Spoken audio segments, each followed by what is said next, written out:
Hi friends, it's Julia. I'm here to share a layout for Christy's Beautiful Life 30 Days of Sketches Round 6. This is actually day 30 or sketch 30. Woohoo, it's done. So here I am. I added in a packet of scraps to the kit that I had curated back in October 2019, and I brought that forward to October 2020. And in 2020, I added several packets of scraps from other kits that I had completed, or card kits, scrapbooking kits, that kind of thing. And so these scraps are from one of those little packets. And I don't think I had them already cut into 2x2 shapes, but I went ahead and cut them into that shape for this layout. The original sketch, I believe, had photos cut down to 2x2. And there was just no way that I was going to go digging for that many photos. So I pulled 3 photos and I tried to make 3 of them work, but they don't all work. So I end up sticking with 2 photos. But I like how it turned out. It's a little off center, and I think I'm going to cut down a different piece of cardstock, darker cardstock, and mat this onto that to give it a more linear look. It doesn't have to be evenly spaced per se, but to me it looks like when the final layout is done, it looks a little off kilter and skewed over to the left side. That's just me. I am very much left brain, and so I have sometimes have some difficulty with things like that, and it will drive me crazy. And since I completed this layout, and I have looked at it and now doing the voiceover, I'm pretty convinced I'm going to go ahead and add that extra cardstock to here. Whether you see it in the after photos, I know I didn't take them initially, but now that I've got it all done and I'm narrating this, I think I'm still going to go back. Even though the photos are done, the layout's done, I'm going to go back and add, excuse me, a little extra cardstock just to make my brain stop thinking about it. Anywho, so I'm trimming that down there. It is a 3x4 cut apart piece, and I am just cutting around the scallop borders, and I'm leaving that wood grain border around the edge. And I think I like that quite a bit like that. It's not absolutely perfect, and that's okay. There's my 3 photos. They are of my puppies. And it's amazing. We still have that dog bed, and now one of them will fit all the way across it. And there they are, both in the dog bed, and they both fit inside of it. And they're so cute. They could still both fit inside of it, but they would have to like curl up on either side or be over the edges. So yeah, have you guys been over to Christy's YouTube channel or to her Facebook page? She has, in her Facebook group, she has a album that has all 30 sketches in it. If you haven't seen them, you should absolutely go over and check that out, because with each sketch, people were asked to upload their photos when they completed that sketch to each individual sketch post. And so the layout inspiration is phenomenal. You think, oh, well, this sketch, everybody will do it the same. And no, everybody doesn't do it the same. And it's absolutely fabulous. And you get so much inspiration from looking at those. And I think that's one of the reasons that I like doing sketches so much, is because I know if other people are doing them, there's the potential to get even more inspiration to recreate. Like my favorite 4 grid layout, 4 small squares on a larger square on the 12x12 background, because even in doing it that way over and over again, there's so many iterations that you can come up with in doing a grid layout like that. And so over on her Facebook page, there is so much inspiration to be had. So yeah, I would encourage you to go over and to check it out. Absolutely. So on my layout, you can see I have cut it back to 2 photos. I'm going to save that other one to do for one layout. And so here I'm going to take my washi tape and put it down around the corners. And I think the inspiration had something similar to this in the corners of it. But because I don't have my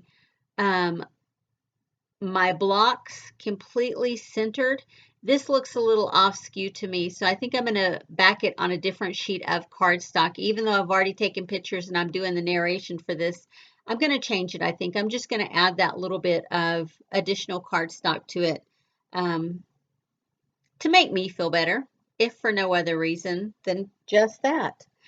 I'm loving that I got so much used from this kit. If you are interested in seeing the other 30 day or the other 29 days, you can go over to my YouTube channel, and I do have a playlist that is hashtag 30DSCBL6, and it will have all the sketches and and the layouts that I created. It won't have the sketches there, but it will have the layouts that I created. On the playlist for October 2020, I will also have a brief glance over of the original kit as well as the scraps that I added. But if you go back to the October 2019, you can find the Counterfeit Kit Challenge kit there that I started with. And I show everything in depth, up close. This was a huge kit, and I had, I think, 24 sheets of 12 by 12 paper along with additional cardstock, and then I had 3 6 by 6 pads. One was completely new, one was partially used, and then the third one was almost used up, but I had quite a few scraps. And so I have managed to kill that kit. I've used all the paper as far as the 12 by 12s go. I've had to add in some additional cardstock to beef the kit up to be able to complete it. And I've used tons and tons of the 6 by 6 paper pads. So I feel like I have literally killed this kit. I don't usually have any problems putting embellishments back into my stash. But for this kit, I'm telling you, there's no embellishments really.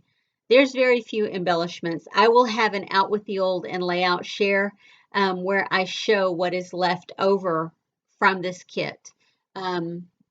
It just blows my mind that I was able to get 30 layouts done. And I still have some scraps that I can use to create cards or more layouts, but I can tell you, I am thoroughly done with working with this kit, and I'm ready to put it away. Put whatever embellishment is left, I'm going to put it away. I'm going to put the layouts away. I'm going to go through the scraps, decide what I'm going to keep, what I'm going to toss, and I'm going to be done with it.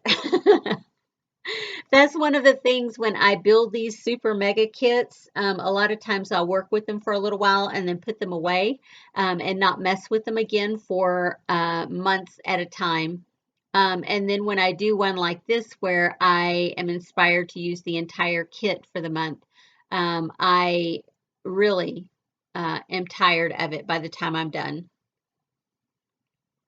So yeah, there I have my title down with the gold letters that I had added in, and you can see I have Frankenstein them.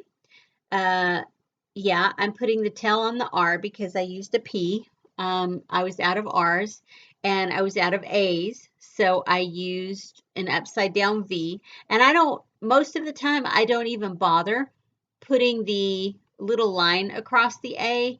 I think your brain can figure it out. It's not necessary for me to put that there for you to know what the word is. It's nappers in case you can't read it right now. And I will have close-ups at the end so that you can see each embellishment cluster as it goes around the page. And you can see I put everything on that wax paper when I was building the page kit. And you'll see I put those letters on the edge of my ruler before they go down to the paper. My left brain taught me how to do that years ago, and I still do it to this day. Um, yeah, I try putting my ruler down and putting things down with that, but it doesn't always work out so great. And I'm one of those people that I can't butt the letters up to the edge of paper or to the edge of washi tape. I have to have that little bit of a gap there. It's a rule in my head, and I can't break it for whatever reason. Um, Believe me, I've tried. Um, it just does not work out so great.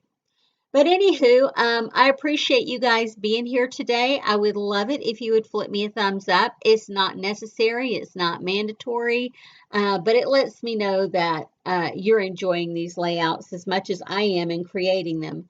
And I hope these inspire you guys to get into your stash and get some of it used up. Most of these products are relatively old. Um, I say relatively within the past 4 to 5 years, and I'm okay with that. I don't mind using older product, especially if it's new to me and I've not used it before. And so it's always fun to create layouts that look current and fresh from older product. And I appreciate being able to watch other people's videos, especially or look at their layouts, like over at the Counterfeit Kit Challenge Facebook group, or their blog where they have the link in where you can link your layouts on your blogs to that, or from your photo boards, wherever you have them posted, you can link to their link in. But yeah, I love the inspiration that I get from that website, and I have been inspired to go there from the very beginning, y'all. I've been following along with them and creating kits. I actually created a blog for a long time just to post the layouts that I created with my counterfeit kits. There's been some issues with my blog over the years, and so I haven't put anything over there in probably 7 or 8 years now. I primarily use just YouTube to put my content out there. Anywho, like I said, I appreciate you guys, and this is it for the Christie's Beautiful Life 30 Days of Sketches. I am looking forward to the next time she does it in March. Hopefully, I will be able to play along day by day, but we'll see. Anywho, you guys have a great day, and I will see you on the next layout. Have a great day, everyone. Bye-bye.